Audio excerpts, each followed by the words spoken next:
Best team won. They deserve it. We have done a good, I think, group stage in Champions League seasons, arriving finals and winning and losing, but semi-finals, quarterfinals, we behave really well. But this season, in all competition, we have not been good. Nothing is eternal. We have been unbelievable, and I have the feeling that the previous season, the fourth time, we were better than them in the previous three, but this time they have been better and learn. This is the benchmark in this competition, that team. OK, for more on last night's result, we can head over now to our reporter, Ben Ransom, who is in Madrid. Hello, Ben. It's one thing, isn't it, losing to Real Madrid? They're so good in the Champions League. But how sobering was the manner of that defeat for Manchester City? Yeah, extremely. I think Pep Guardiola would have come here fearing the worst, but hoping for the best. Before the game, he said they would need an almost perfect game if they were to overturn that deficit. I think he felt the damage that was done right at the end of that first leg, that game at the Etihad, when they ended up surrendering their lead to lose 3-2, made this incredibly difficult. But I think he was hoping they might be able to rally and take some sort of heart and inspiration from some of the performances that this group of players have put in here in Madrid in recent seasons, getting goals, getting creditable draws, even winning on one occasion. But it wasn't to be. It was an absolutely nightmare start. I know we've just seen Kylian Mbappe's opening goal, John Stones limping off. That was all within 6 minutes. And the almost perfect game plan was out the window by that point. You can imagine what the atmosphere was like in the stadium. The Real Madrid fans are expectant, and this team was almost baying for blood. And then you started to feel sympathy and feeling sorry for this Man City team, because they seemed to be up against the side that were their superior in every department. And when you put that into context from where City have been, and I think Pep's right to reference this, because they have been the better team than Real Madrid in the last 3 seasons when they've met, even though they've only managed to make it past them twice in those 3 seasons. But this game was different, wasn't it? This game was one where Real Madrid dominated. I likened it to that game, if you think back a couple of years ago, when City were en route to a treble, when they had the second leg of the Etihad and they absolutely wiped the floor with Real Madrid 4-0. This was a similar performance in terms of domination from Real Madrid. They are the benchmark. They're very much in contention to win this competition. But for City, it's about looking at themselves now. They've got to try and get into this competition next year. That's the main focus. Financially, it's essential. We've seen them in this midst of a rebuild. They spent big in the January window to try and just save this season.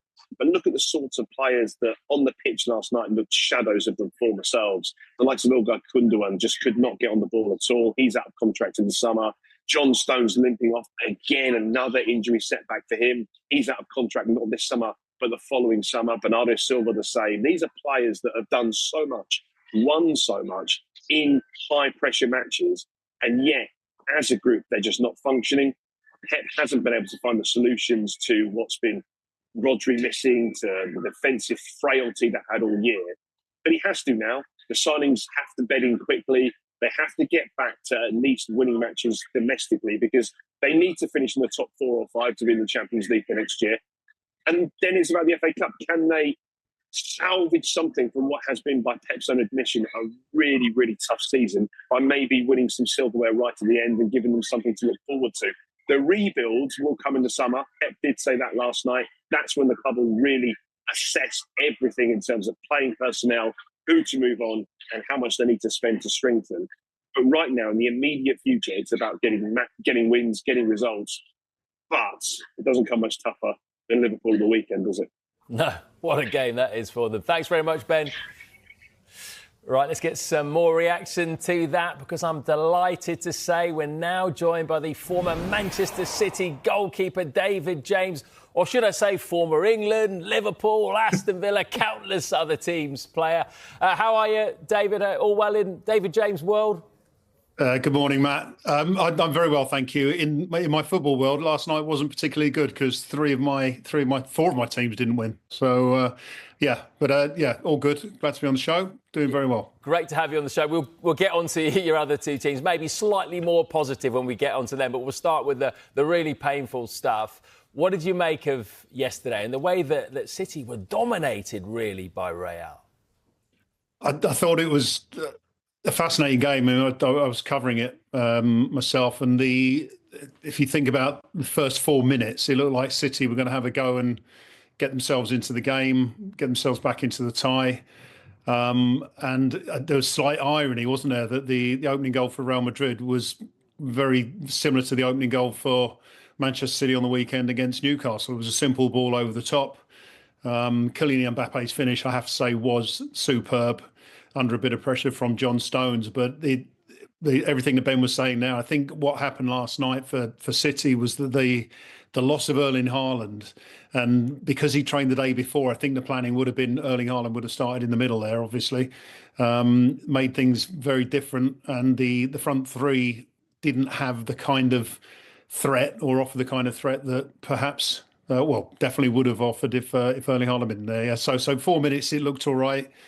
Then it was a Kylian Mbappe show. I think he had 6 shots yesterday, 3 goals. I mean, he was absolutely superb.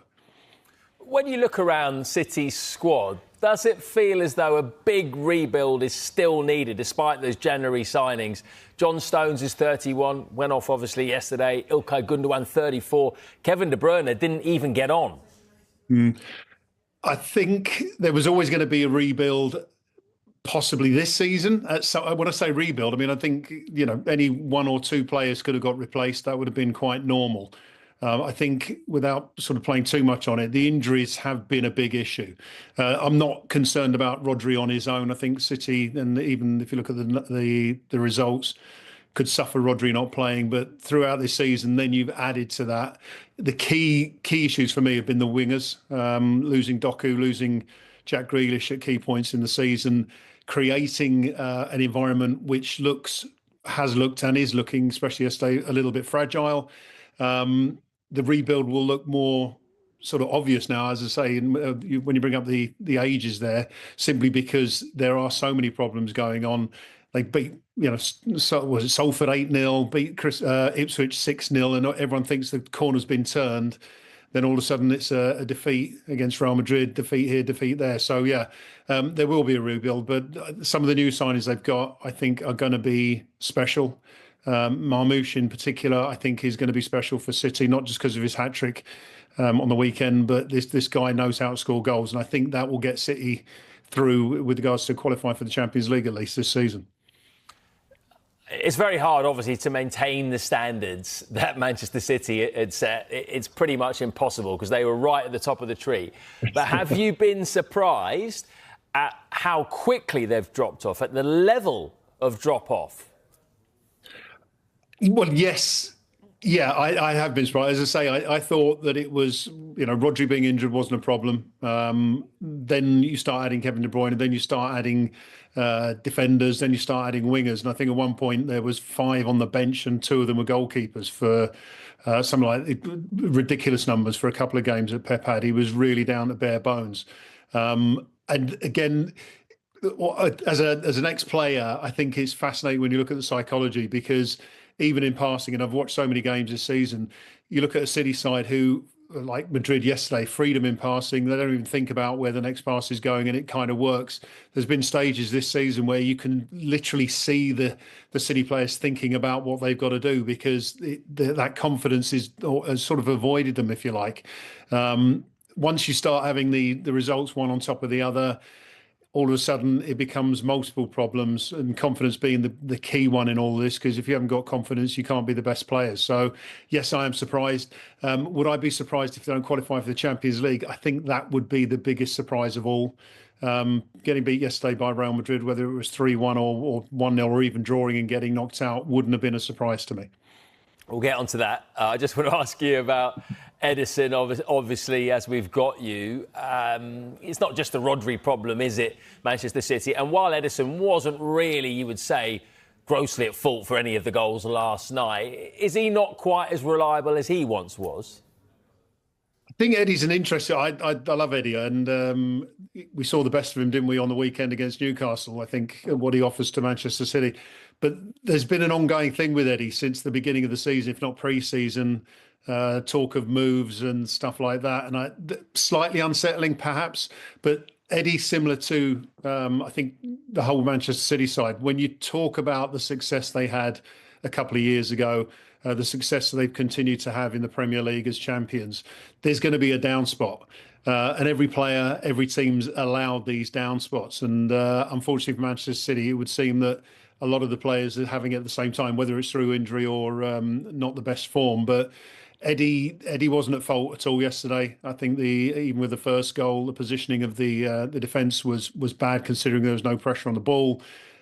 He had to hope that Diaz was going to get a touch on it, in which case he was in the right position. Unfortunately, Diaz didn't. And then you look at the quality of Mbappe's finish. Beyond that, the other 2 goals from Mbappe were absolutely superb. So no question on Eddie's performance yesterday, and he's going to have to be right in his head and right in his physical state for the game against Liverpool on Sunday. And looking ahead at the rest of the season, Pep Guardiola doesn't really do trophyless seasons, does he? But it's looking like the FA Cup is the only option for him now. But what's more important at this stage, finishing in the Champions League places or getting your hands on some silverware? Champions League places. I mean, I think the current state, because it's been going on for it seems like months now, the City haven't been able to string together some really good form. To depend on a trophy in the FA Cup, I mean, you've basically got to be playing great for every game, haven't you? So at the moment, that would be a question. I think they're more than capable of finishing in the Champions League, as I say. Yes, it's tight round there, but if it drops down at 5 places, it gives them a little bit of wiggle room.